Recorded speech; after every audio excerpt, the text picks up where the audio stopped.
So today I'm pleased to share some more good news. Well, we have a lot of weeds, by the way. This soil is very, very fertile.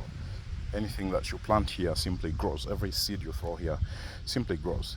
But nevertheless, we still add organic manure, compost manure. I know that in previous videos you must have seen some material that look like this, that look like plastics, but actually this is a biodegradable material that we use for packing cement.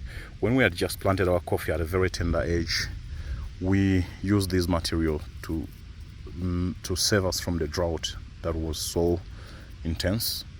And now it's time to remove them. We're gonna remove them, recover all of them. We don't want to dig, so we're gonna focus on slashing, and we focus on reworking around the coffee plant as opposed to cultivating the land. So you can see underneath, when I open all this stuff, is rich soil, very rich soil, and rotting stuff. The news I wanted to share today is that most of our batch has flowered. These are little cherries that are developing from the flowers, and this is an 18-month-old coffee plant, and we're growing Arabica, pure Arabica, organically grown, a natural biological pest control methods, a compost manure from chicken, from cows, and we are using the weeds that we pull out of the garden to, make compost, to make mulches. So our coffee has progressed.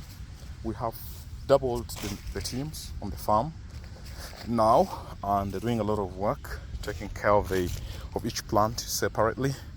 We move in the plantation ourselves from time to time, try to uproot the growing weeds around the plant. This method is called ring weeding.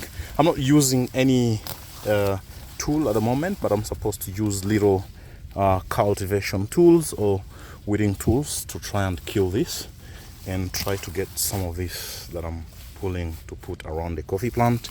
The best practice is to pull it and put it aside so you can let it dry a little bit before you can bring it back. Now, initially we had a thicket, a cover. All this stuff was basically on the stem, and the plant was not breathing properly.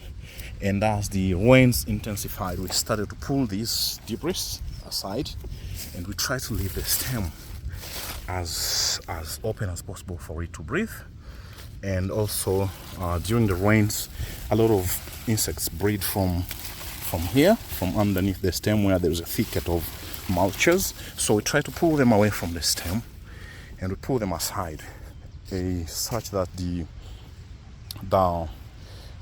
basically we allow the plant to breathe. We minimize the pest spread. We open up the mulches to dry up a little bit underneath. I wish I could show some more of how this looks. You see it's rotting, and this decomposition process generates heat, so we try to put it away from the plant so that the heat does not affect the stem or the leaves. So like I mentioned, most of our Arabica has flowered. Just recently we installed an irrigation system, still ongoing, at Zero Wild Coffee Farm, and we have a couple of sprinklers in the lines, you see. And yeah, we hope that the December harvest will be much bigger, apart from these first harvests. You see, these are going to be the first harvests. It's a lot of job because you have to bend really down to pick the coffee. It's a lot of job, but we've started looking for the extra brown cherries and trying to harvest them and do the early processing and try to do the tests and profiling them and see. Okay, so this is the news I wanted to share at Zero Wild Coffee. A lot of work is going on here. So I'm not using more than tools because I just randomly popped into the farm to see a few things, and I got excited when I saw the ripening plants and cherries. and decided to put my hands to do some work. But we have a lot of work going on. In this section where we're working, we have approximately 10,000 plants, coffee plants, some of which about 3 feet tall and others about 2 feet tall, and others, the late bed replacement plants are struggling a bit, but these are recent and we're trying to take care of those. And if you come and check over this in a month, it will be a completely different plant, you know.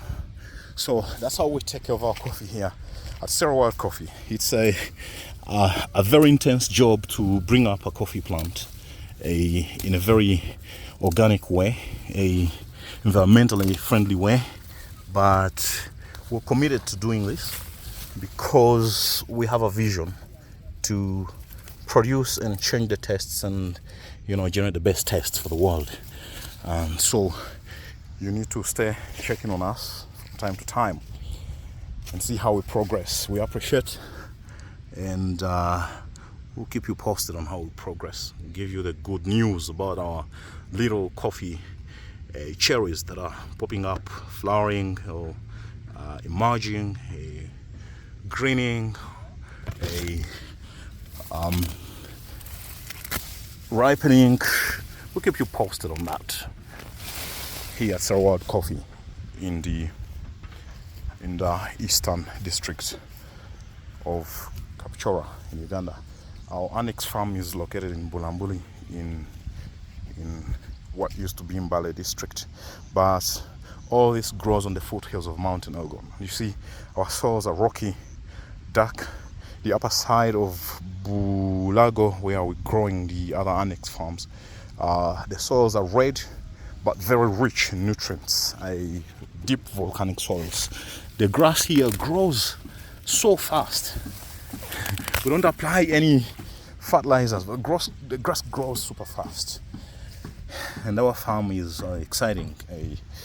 We'll be open soon to visits, and we will let you guys know to come and check on us anytime you wish.